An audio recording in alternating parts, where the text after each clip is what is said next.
All right, let's get started. We're going to be doing pre-recorded videos for a while for the material on stacks and possibly queues for this week and potentially next week. We'll resume announcements in a subsequent lecture.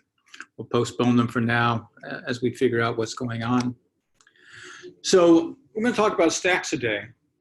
And you've actually seen stacks before.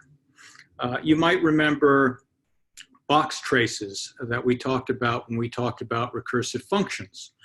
Those box traces were known as call stacks, at least in many cases, the cases that we looked at. And when we added a box that corresponded to an activation record for a recursive function call, we added it last, and it was the first, that last item activation record that we added was going to be the first one that we removed. So here's some examples from, if you're in the Monday, Wednesday, Friday sections, we've got some examples from lectures 17, 18, 19 about there. Tuesday and Thursday section is going to be a few lectures before that, maybe numbering 14, 15 or so when you actually looked at this. But let's look at a trace, box trace for the factorial function called fact on 3. And you notice that we're going to be building up a list here. And this first box corresponds to the activation record for a call of the factorial function on an argument of 3. We've got some other information associated with that. Its parameter value, 3 in this case, any local variables which aren't shown here, and we keep track of the statements in the function. Remember that when we call a function recursively, conceptually, it is as if we create a copy of that function and we actually execute the copy. So it's a different function with the same name. And hopefully you remember that from the discussion of recursion. But here we add the first activation record. Now when we add the second activation record for fact2, we're going to add it to one end of the list, the right end of the list in this example visually. We call fact2, put an activation record, put it on the right end of the list. We call fact on 1. Again, add it to the right side of the list. The right side in this example is the distinguished end of the list that defines what we're going to be calling a stack, a special kind of list here on in. Now, just as we add items to a distinguished end of the list, right in this case, we're going to remove from the same end. So when fact, in this example, n equals 0 returns 1, we're going to remove the activation record for that from the box trace. And we're going to go to the next item in the list, which was the item previous to the very last one that we had added. Again, this activation record is going to conclude. We're going to return the value. We remove again from the right end of the list, and we're left with this. When this is done, we're going to remove it from the right end of the list, and here we're left with this. So again, this illustrates that when we added to the box trace, we always added to one end, the right end in our example, and we removed from the right end. Here's the another example using the even-odd mutual recursion example that we had talked about. Even is called on 3. It's going to call odd. We add to the right end of the trace. N equals 2, n equals 1, n equals 0. 0 is a base case and it is false, so we're going to return false. We're going to remove that rightmost entry. Remove the rightmost entry, remove the rightmost entry as these activation records conclude. So the call to even 3 eventually returns false.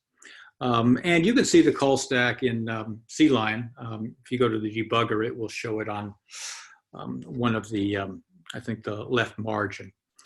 So you can actually see what corresponds to the call stack or the box trace that we've been talking about in this example or any of the examples. Let's look at the Fibonacci sequence, which was also an example we looked at in recursion. And there are actually going to be 2 recursive calls within a call to Fibonacci. We're going to be calling Fibonacci. If we call Fibonacci on 4, we're going to be calling Fibonacci on 3 and 2, and then we're going to be adding those results, n-1 and n-2. And just for the sake of clarity, we'll label these A and B. So initial call to Fibonacci. We make the call to Fibonacci 3. It adds to the right side of the call stack. We add Fibonacci call to n equals 2. That's a base case. We return 1, and we're going to remove this activation record that's rightmost from the call stack. We have this. We make some modifications to the activation record for the n equals 3 case, and then we make the other recursive call to Fibonacci for n equals 1. Again, that's another base case. We simply return 1. We update the activation record. At this point, n equals 3 activation record would return 2, and we'd remove the rightmost activation record, fill in the value for Fibonacci on n-1, and we keep going. So hopefully this is enough to see how a stack works. Always adding to one end of the list, always removing from the same end of the list. Again, visually in this example, that's the right end. But just remember that what we call the distinguished end of the list is going to be a matter of convention. By convention, we call this distinguished element of the list the top of the stack. So the top of the stack, whether it appears on the right visually or the left visually, or actually on top, or even on bottom, we're going to refer to that distinguished side of the list as top. Stacks are frequent in CS. You might want to review this slide after we've gone through some implementation details of stacks. You might understand them better. But compilers, as we've just seen a good example of a stack use. A compiler and runtime environment is going to keep track of function calls, not just for recursive functions, but any kind of functions. Every time you call a function, there's going to be a runtime stack that keeps track of the activation record for that most recent function call until it's done executing, and then it will remove it from the runtime stack. So it's not just for recursive functions that we use this runtime stack.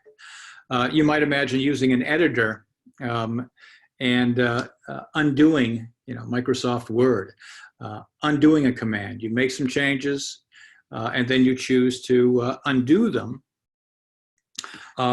Every time you make a change, it's as if you're adding to the stack that change. And then when you do a undo, if you ever do an undo, you'll be removing that most recent change that you made. Backtracking in a maze or card games, these are things that you will probably see later in the semester. Don't worry about them now.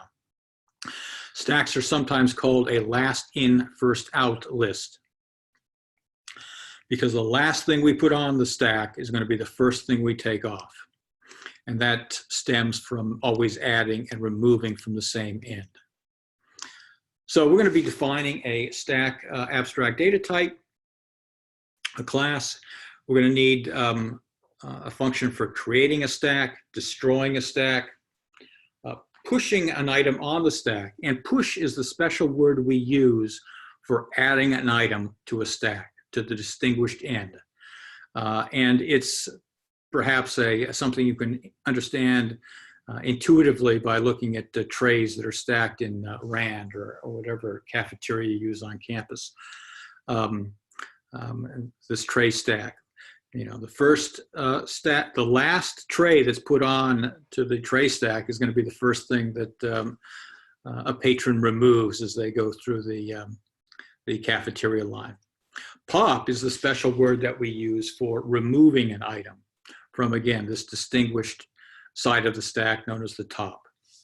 We're going to want to retrieve whatever the top item is in the stack without popping it. Just check it, see what its value is, see what the most recent value that we put on was. We're going to want to test if the stack is empty, retrieve the size of the stack, the number of items that we've actually put in it or that are currently in it. And then we want to, for debugging, we'll want to display the entire stack, but that's just for debugging. That's not really a function that applies to stacks particularly. Pushing and popping are the, and top are the primary functional members that we're going to be concerned about on sort of as we use stacks routinely, but we've got to create and destroy them as well. We've got to test to see whether they're empty. And in some implementations, we have to worry about whether they're full or not. So let's think about writing C++ programs, functions for an application of stacks. So here we've got parentheses, braces, these squiggly braces like this, and then square brackets as symbols. And what we want to do is we want to check to see if a sequence of these, perhaps with other symbols involved, like A, D, B down here, are balanced. That is, as we go through a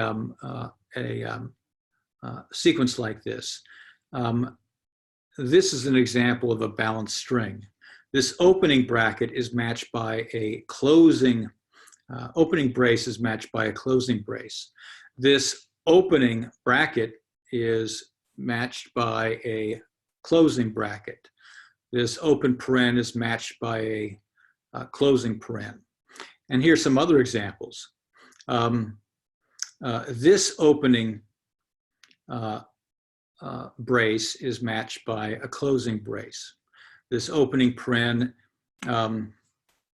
is matched by a closing paren. Opening brace matched by a closing brace. And you can go through and you can do this kind of check in a variety of ways. I've lost access to my cursor for just a moment because I'd like to show you another way to evaluate whether this is balanced. Here we go. Here we have balance. Here we have balance. Here we have balance, balance, and balance.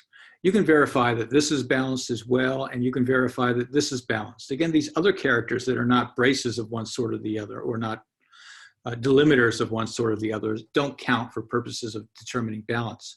Here's some examples of strings which are not balanced. This has no matching closed brace. This has an open bracket, but it is matched by a closing brace, and these are different types, and so this is regarded as not balanced.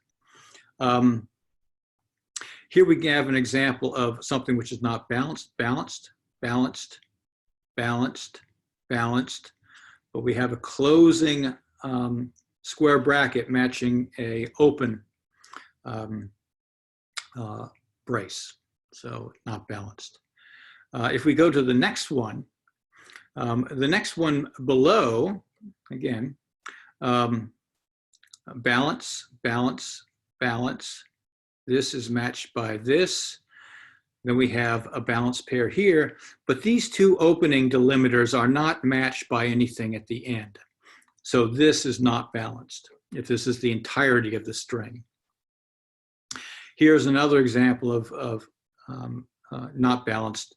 This is not matched by a matching brace, squiggly brace at the end. So those are examples of things that are not balanced, and there's actually some others that are, there's lots of others. And it's an infinite number of balanced and unbalanced strings. But let's take a look at an example of how we might code this up. And here's one strategy that we might use. Each time we see an open delimiter, be it a parentheses, a brace, or a bracket, we're going to push it onto the stack. When we see a closing delimiter, we're going to make sure that it matches the top of the stack, because it should match the opening delimiter that is on top of the stack. So let's take a first draft. I take a look at a first draft of the function we might write. We're going to have a input file that we're going to be looking at. We're going to be processing the string that's in that file. You can imagine this is actually you know, a simple computer program, and you're trying to match appropriately formatted delimiters, but that's too complicated. This is simply a file of text with opening and closing delimiters, as well as perhaps other characters. We've got assume that we've got a stack defined for these characters. We've got a variable that represents a single character. And we're going to be processing this file, reading it from left to right. And we're going to take the next character available. We're going to store it in CH. And if CH is an opening delimiter of any kind, we're going to push it.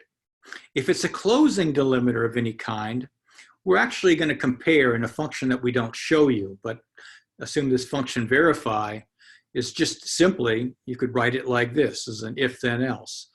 We want to verify that whatever's on top of the stack is an opening character an opening delimiter that matches the CH that we've just read in. So, you know, if CH is a closing paren, then the top of the stack should be an open paren. And ditto for braces and ditto for brackets. If it's not one of these two, we just ignore it. If it's an A or a B or something else, we're not concerned with it. Question is, you can pause the video at this point. You can ask, you know, what have we forgotten to do? Because there are some things we've forgotten to do that we've just sort of sketched out a strategy, but there's things to fill in. Well, one thing that we will want to do is, if you take a look at that statement on the bottom, you know, one way or the other, we're going to want to actually indicate, we want our code to indicate whether the string that we are looking at or reading from file is balanced or not. And our code doesn't do that yet. It simply kind of, we have the strategy in mind, but it actually doesn't notify us whether the input text is balanced. And so this verify will return false if at any point it's not balanced. So if the top of the stack is a open parentheses and CH is a closing square bracket, verify is going to return false rather than true. We want to make sure that happens. We'll still keep the same loop structure. But we're going to want to think and make sure that we cover these special conditions at least. You know, if we're looking at something on the stack, but the stack is empty, so if we've just read in a closing bracket, but there's nothing on the stack, that means that that closing bracket does not match a opening bracket. It means essentially that we've got more closing delimiters than we've got open delimiters. In this second case, what if we hit the end of the file, but there are some items left on the stack? This case simply corresponds to the situation where we have more opening delimiters than we have closed delimiters. So keep those in mind, and let's take a look at the second draft. We've got the same declarations of the input file up here. Now we've got some Boolean value that we initialize it true, and so long as we have balance so far, and we have input from the file, we're going to take and ask, do we have an opening delimiter? If so, push it. Do we have a closing delimiter? If the stack is empty, then it means we have more closing delimiters than open delimiters, and so balance is false. And we'll remember that the next time we come up and try and do that iteration. Otherwise, if we ask, are the matching delimiters, does the closing delimiter that we're looking at up here correspond to the appropriate opening delimiter that's on top of the stack? Return true if it does, otherwise return false. And that's going to be the value of balanced. And again, we'll remember that the next time we come up here. And then we pop that element on the stack. And if it's not one of those classes of characters, we're simply going to ignore it. When we come up here, if verify is ever, if we've set balance to false at any point, we're going to fall out. If we've hit the end of the file, we're going to fall out. We're going to come down here. If we have both balance and the stack is empty, then the file has balanced symbols. We're good. We return that, output it. Otherwise, if either balance has been set to false or the stack is not empty, meaning we have more closed, open delimiters than closed delimiters, then we indicate that the file does not have balanced symbols. Okay, and that's basically the structure of the code. So if we take a look at this, we're going to go through this very simple example. The stack is empty. I'm going to visually indicate the top of the stack as the top of this thing. And so we're going to go through. We have a opening character first. We're going to push it onto the stack. We look at something that doesn't matter, so we're just going to pass through it.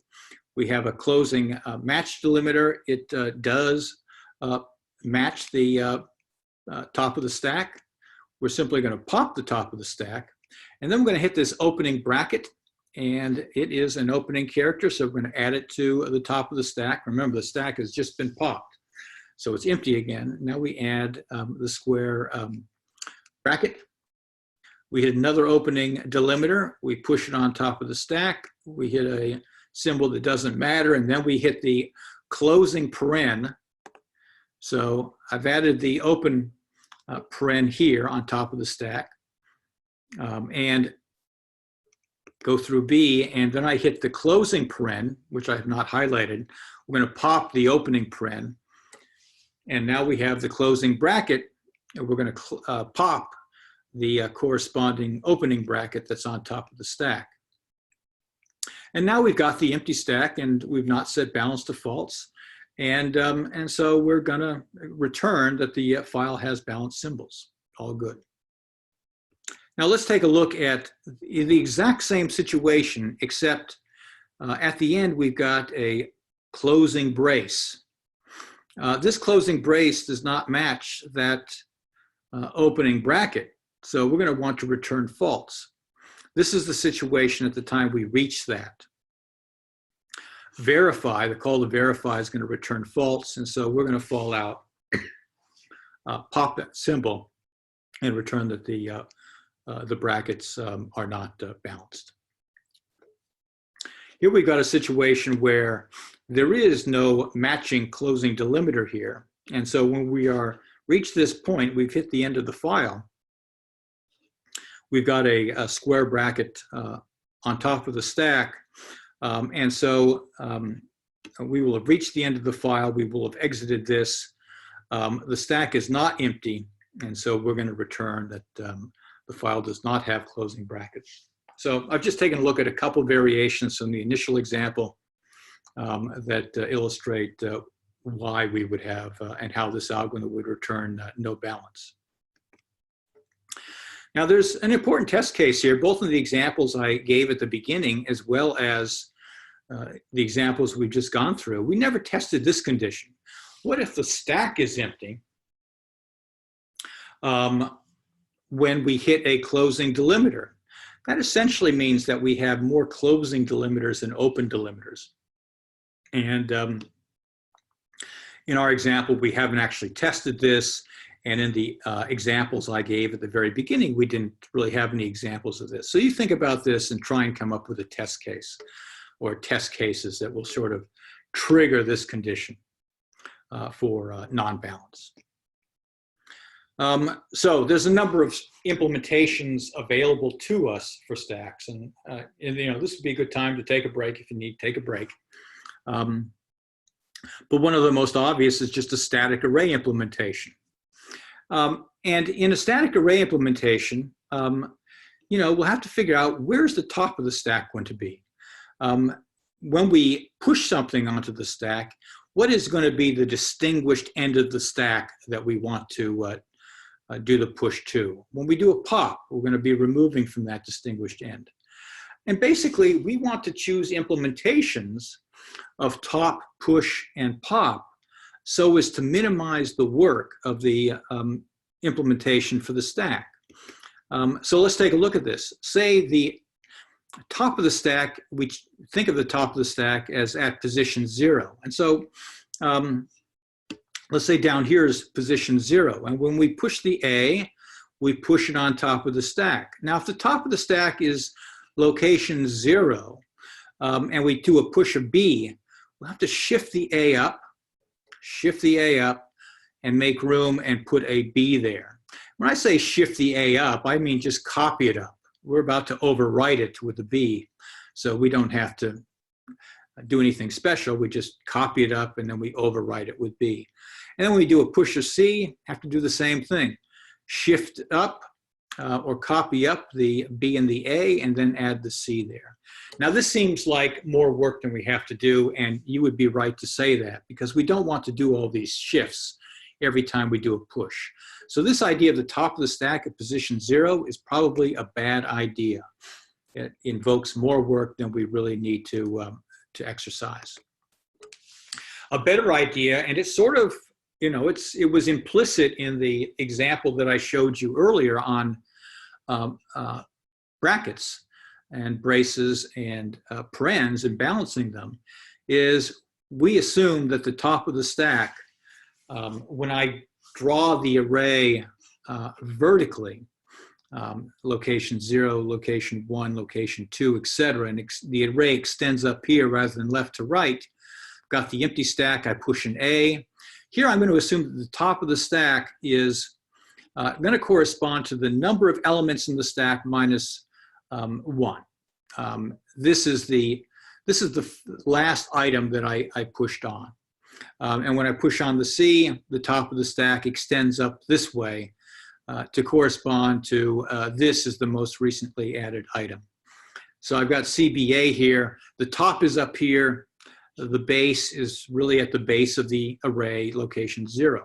This is better because every time I do a push, I just have to increment the top and put the item there. Alternatively, if the top of the stack is the next available item that's available for receiving an item, I put the item in the top of the stack, like B, and then I increment the top of the stack to be the next available item. But in neither case, you know, that's 2 operations, or 3 operations, and that's a constant number of operations. So that's a big O1 implementation of push, and that's great. That's what we want. Here's just the, this would be the .h file for a stack implementation.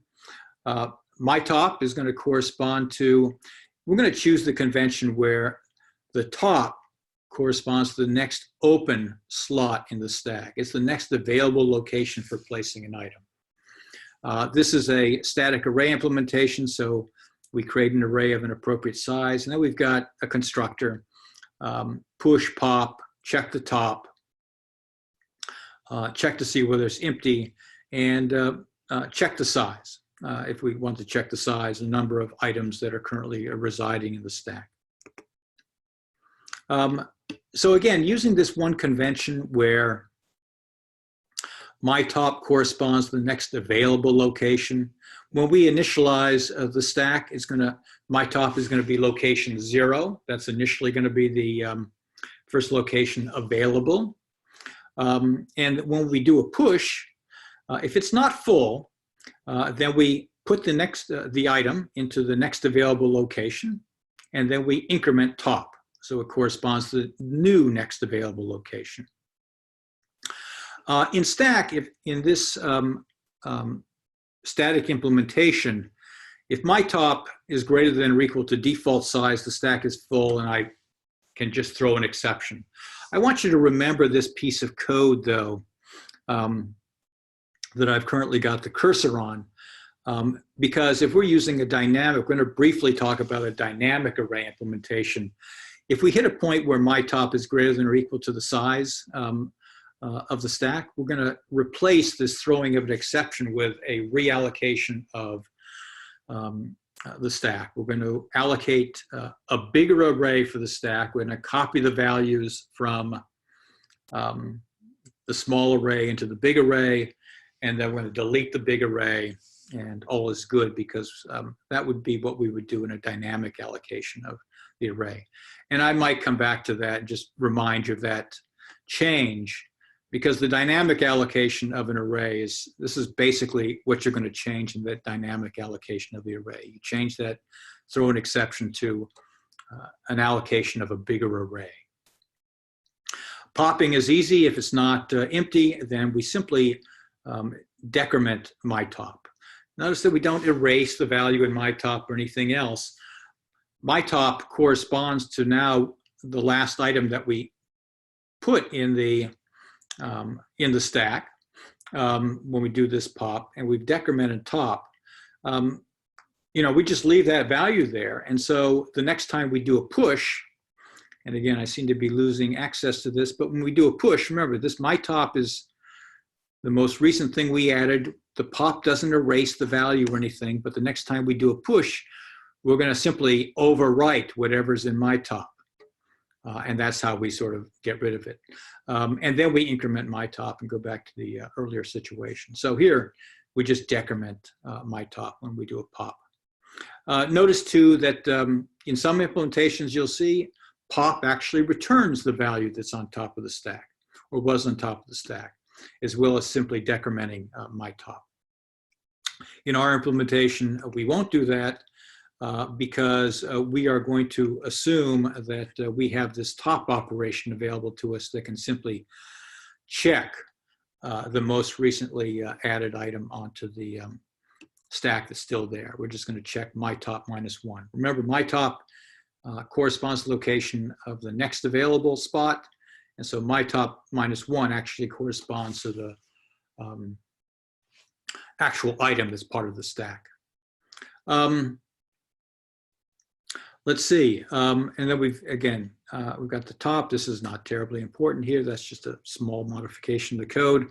But all the functions that we've looked at, top, push, and pop require O of 1 work. That's good. We like that. On the downside, there is a static size that we have to worry about. We could run out of room. And so at the center of the screen for dynamic array implementation, again, we'd go back to that piece of code for push. And if we ever encountered a full array, we would allocate dynamically a bigger array. We'd copy the values from the smaller array into the bigger array, and then we would delete the smaller array, presumably. So that's dynamic array implementation's one dynamic option that gives us some more flexibility. But a linked list implementation is the one that we're going to consider in more depth. And we're not going to code it because this is going to be part of a subsequent assignment, perhaps. Again, we're going through some changes because of these unforeseen circumstances over break, or after break. But this will be something that will be important for you to know whether you actually have a project on a linked list implementation of a stack or not. You should know the linked list implementation of a stack, as well as the other two implementations for that matter, in any upcoming test. So in this particular case, again, we have to worry about, we have a linked list. Where is the top of the stack going to be? Is it going to be at the very end of the list? That would require that when we do a push, we go find the end of the list and put the item there. And even if we had a back pointer, that would make push easier. But then to do a pop, we'd have to, if you think about it, if you remember your linked list code, I don't illustrate it here, you'd have to go find the item just prior to the item that you're going to pop off. And you'd have to update links appropriately. So again, you'd have to move down the list. That's bad. That is not O of 1. What we want to do is we want O of 1 for both push, pop, top. And so we are going to use the convention that the top of a linked list implementation of the stack is going to be the front of the stack, the front pointer. And again, because it's a stack, my front, we're going to call this my top. This is a stack. We have 3 elements in the stack. This is the null pointer at the end.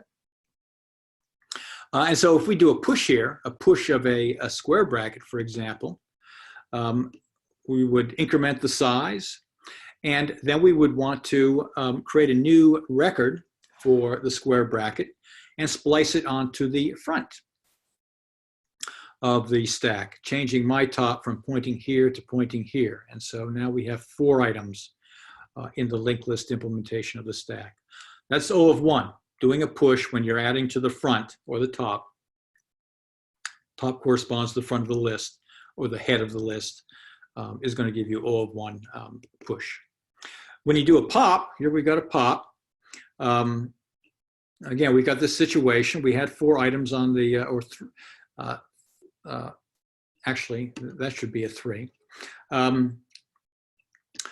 If we do a pop, because I'm referring to this original example, not the example I updated, but I did some copy and paste and didn't update this correctly. So this should be a 3 at the time we do the pop.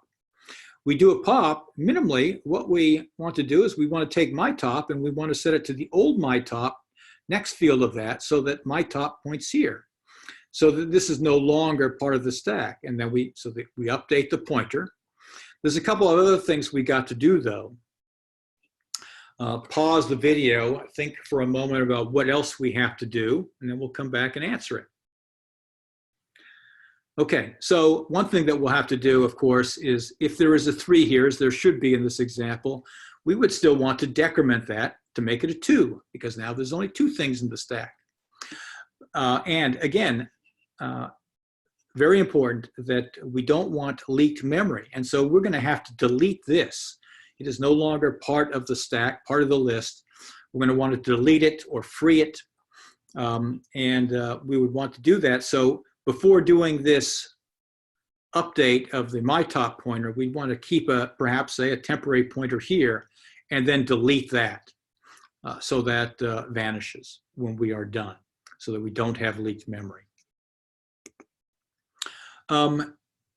So, you know, the destructor function is kind of interesting here, assuming that we've actually avoided leaked memory in the in our implementation of pop. What the destructor function can do is it can simply go through and pop off all the items in the stack one after the other, removing them from the linked list and freeing the important memory. Important. So advantages and disadvantages of the 3 stacks, you can review these later, but you know, both the array implementations are fast. Random access memory is as fast as you can get. You know, this has the disadvantage, the static implementation of an array has a disadvantage that it's got a fixed size. The disadvantage of the dynamic implementation is you have to reallocate space when the stack is full, and that can be slow, and it is slow, relatively speaking. And then stack implement is a linked list. There is no upper bound on what you can store those. Push, pop, and top are all big O of 1, as they are in these first 2 cases as well. The disadvantage is that new and delete are relatively slow, but you're doing them incrementally. You're doing them as you need to. And so it's not as disruptive as potentially doing a reallocation here.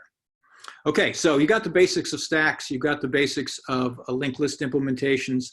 You will be responsible for those implementations, particularly the linked list implementation, whether we have a programming assignment in it or not. Again, that's going to depend on changes that we decide based on changes in the semester outlay. Thank you.